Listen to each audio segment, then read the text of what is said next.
उधर संयुक्त किसान मोर्चा ने जयपुर में किसान संसद बुलाई है।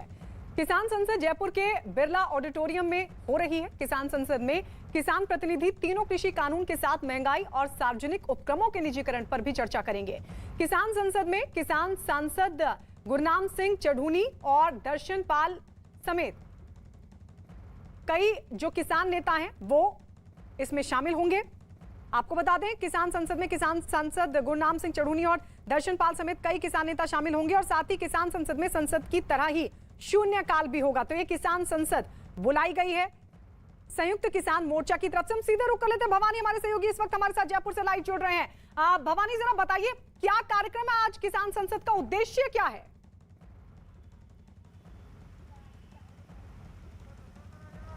देखिए, अब से कुछ ही देर में किसान संसद शुरू होने वाली है और पीछे एक तस्वीरें मैं कैमरा पर्सन को कहूँगा कि आपको दिखाएं कि जो नेताओं के आने का सिलसिला यहाँ पर जारी है। और अभी हालांकि गुरनाम सिंह चढ़ूनी नहीं पहुँचे, दर्शन पाल नहीं पहुँचे, लेकिन यहाँ पर भाग लेने के लिए अलग अलग जगह से आ रहे हैं नेता पहुँच रहे हैं। दो सवाल, एक अभी हमने बात की जो इसके आयोजक हैं हिम्मत सिंह गुर्जर, उन्होंने कहा कि न सिर्फ यहाँ पर कृषि बिलों के मसले पर चर्चा की जाएगी, इसके अलावा महंगाई के मसले पे जो तात्कालिक मसले हैं उनका शून्यकाल और प्रश्नकाल संसद के जरिए रखा गया।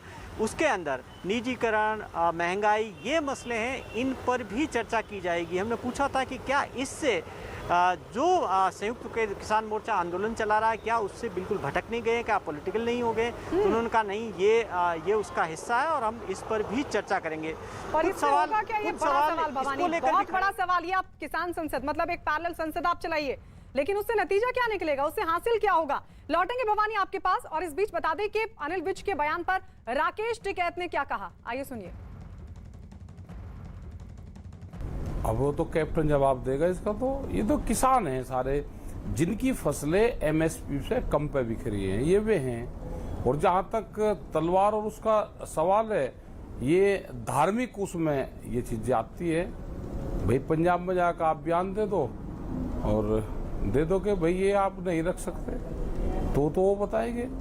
ये तो एक धार्मिक चिन्ह है, एक प्रतीक है। ये पूर्ण रूप से ये लोग भी बीजेपी के कौन से लोगों को तलवार से नफरत है, सब मंच पर जाकर तलवार खोलते हैं सारे। जब इन्हें तलवारें दी जाती हैं तो ये नंगी तलवारें लहराते हैं। ये तो शस्त्र पूजा भी करते हैं, उस टाइम पे भी तलवारें लहराते हैं। उधर केंद्रीय मंत्री और बीजेपी नेता मुख्तार अब्बास नकवी ने भी बिना नाम लिए अमरिंदर सिंह पर हमला बोला। नकवी ने कहा कि कुछ लोग किसानों के कंधे पर बंदूक और सियासी साजिश के संदूक के साथ काम कर रहे हैं। केंद्रीय मंत्री और बीजेपी के वरिष्ठ नेता मुख्तार अब्बास नकवी इस वक्त हमारे साथ है। सर, किसान आंदोलन महीनों से जारी है और लगातार बयानबाजी दोनों पक्षों की तरफ से चल रही है। अब हरियाणा के गृह मंत्री कह रहे हैं कि अमरिंदर सिंह का हाथ है, दूसरी तरफ हरियाणा के ही दूसरे मंत्री हैं, उनका कहना है कि ये कांग्रेस प्रायोजित कर रही है। तो ये तो आरोप प्रत्यारोप का दौर चल रहा है और अब तक कोई समाधान नहीं निकला है। देखो, कुछ किसानों के कंधों पे बंदूक और सियासी साजिश के संदूक के साथ कुछ लोग काम कर रहे थे। और जिस तरह का जो देखने को मिला और जो चीज़ें सामने आई, उससे एक बात बहुत साफ है कि पूरे के पूरा जो लोग भी इस आंदोलन में शामिल हैं, मैं उनको कोई किसी तरह के उन पर आरोप नहीं लगाता, लेकिन निश्चित तौर से वो इस्तेमाल हो रहे हैं। वो उनका जो है वो राजनीतिक इस्तेमाल किया जा रहा है और उस राजनीतिक इस्तेमाल में वो किसानों के हितों की बलि चढ़ाने की कोशिश कर रहे हैं, कुछ किसानों की।